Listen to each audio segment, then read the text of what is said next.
After WrestleMania, Yoko was going to work with Duggan and Undertaker on a lot of the house shows. But let's skip to the next major event. It's King of the Ring, June 13th, 1993, Dayton, Ohio. It's the first King of the Ring on pay-per-view.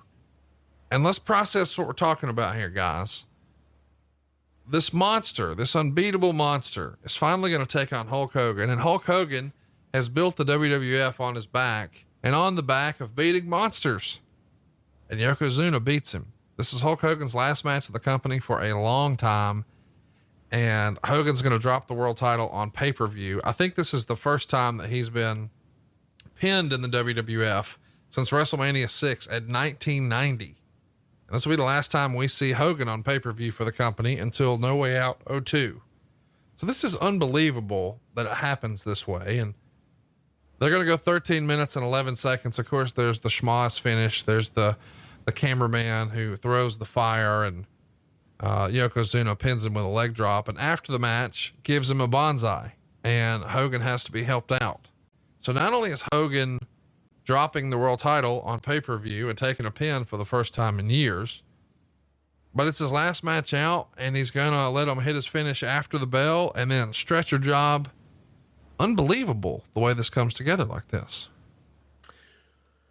Yeah, but yet very believable. And again, going back to Hogan's idea, and that, Hogan was like putting him over in the end and wanted to make sure that he got put over strong, did the honors and carry him out, whole 9 yards, not to be heard from again until, as you say, 2002.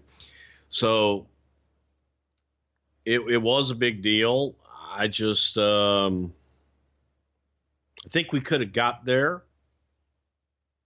without beating Yoko along the way. Yeah, no, listen, I agree. I mean, it is weird that nobody can get this fucker off his feet, and Hogan beats him in 21 seconds. He does get the win back, and he gets it in a big way.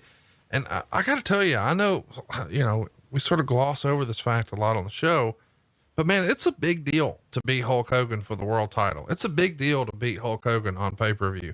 And it's a big deal to send him out of the promotion on a stretcher, because this is really his last televised thing like this. And there was lots of, guesswork and hopefulness and speculation as to what might be in the future for Hulk Hogan.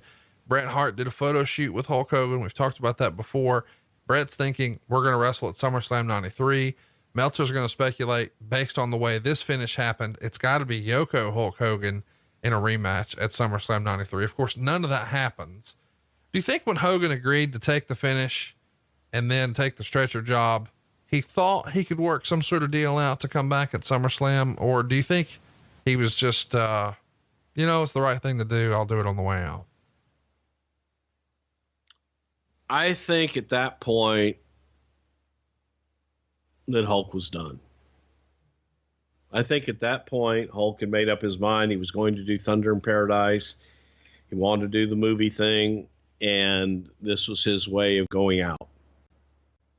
It's fascinating to me that we've seen Hulk Hogan pass the torch before, and they tried it with the Ultimate Warrior. And most people would argue, well, the Ultimate Warrior had a better look and he was more muscular and, he was over with the fans, but he wasn't a bad guy. It's supposed to be like the replacement for Hulk Hogan.